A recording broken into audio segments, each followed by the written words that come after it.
How to change active voice into passive voice? Come, let's see. In active voice, the subject performs the action. In passive voice, the subject receives the action. ரொம்ப சிம்பிளாக சொல்லணும் அப்படின்னா ஒரு சென்டென்ஸில் ஒரு doer இருப்பாங்க, ஒரு receiver இருப்பாங்க. Doer அப்படின்னா அந்த சென்டென்ஸில் உள்ள ஆக்ஷன் வேர்டை டன் பண்ணுறவங்க தான் டூயர்னு சொல்லுவாங்க. ரிசீவர் அப்படின்னா அந்த ஆக்ஷனை ரிசீவ் பண்ணுறாங்க, யாரை அஃபெக்ட் பண்ணுதோ அவங்கள தான் நம்ம ரிசீவர்னு நம்ம சொல்லுவோம்.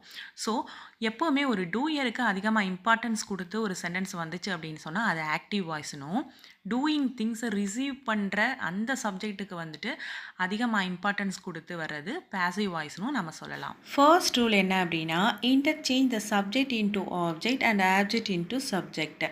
கிவன் சென்டென்ஸில் வர ஆக்ஷனை எந்த நவுன் டன் பண்ணுதோ அந்த நவுன் தான் சப்ஜெக்ட்.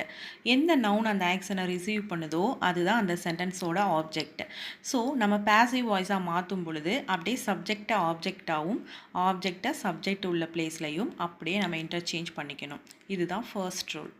செகண்ட் ரூல் என்ன அப்படின்னா, identify the tense. So given சென்டென்ஸில் உள்ள மெயின் வேர்பையும் ஆக்சிலரி வேர்பையும் நம்ம செக் பண்ணோம் அப்படின்னா அது எந்த வேர்பு ஃபார்மில் இருக்குது அப்படின்றத ஐடென்டிஃபை பண்ணோம் அப்படின்னு சொன்னால் we could identify the tense.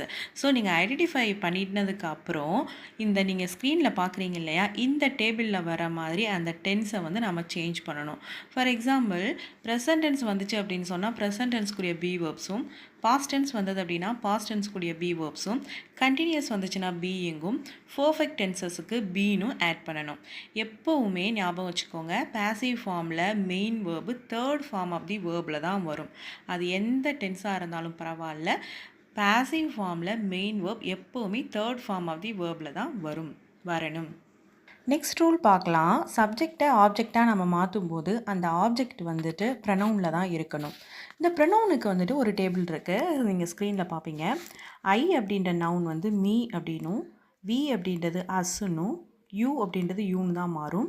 He அப்படின்ற நவுனு ஹிம்மாவும், சி அப்படின்ற நவுன் ஹெர்ராவும், இட் அப்படின்றது இட்டாக தான் மாறும். தே அப்படின்ற நவுனை வந்து ப்ரனவுனாக தெம் ஆகவும் மாறும். அதாவது இந்த ப்ரனவுன்ஸ்க்கு முன்னாடி நம்ம பை அப்படின்ற ப்ரப்போசிஷனை ஆட் பண்ணணும். எப்போ அப்படின்னா பேசிவ் ஃபார்மில் மாற்றும் பொழுது. ஆக்டிவ் அண்ட் பேசிவாக மாற்றும் பொழுது 4 டென்சஸுக்கு மட்டும் ஃபார்ம் கிடையாது. அது என்னென்ன டென்ஸ் அப்படின்னா, future continuous, person perfect continuous, past perfect continuous, future perfect continuous. இந்த 4 டென்சஸுக்கும் பேசிவ் வாய்ஸ் ஃபார்ம் கிடையாது. ஸோ ஆக்டிவ் இன்ட்டு பேசிவாக நம்ம மாற்றும் பொழுது நம்ம ப்ரீவியஸாக பார்த்த அந்த டென்ஸ் டேபிள்ஸையும் இந்த ப்ரனவுன் டேபிள்ஸையும் நீங்கள் ஃபிங்கர் டிப்பில் வச்சுருக்கணும். அது எப்போவுமே மைண்டில் இருந்தால் மட்டும்தான் உங்களால் வந்து அந்த சென்டென்ஸை சேஞ்ச் பண்ண முடியும். ஸோ இப்போ நம்ம பார்த்த அந்த டேபிள்ஸை வந்துட்டு நோட் பண்ணி வச்சுக்கோங்க. நெக்ஸ்ட்டு வர வீடியோஸில் ஒரு எக்ஸாம்பிள் கொடுத்து எப்படி நம்ம இந்த ரூல்ஸ் அப்ளை பண்ண போகிறோம் அப்படின்றத பார்க்கலாம். தேங்க்யூ.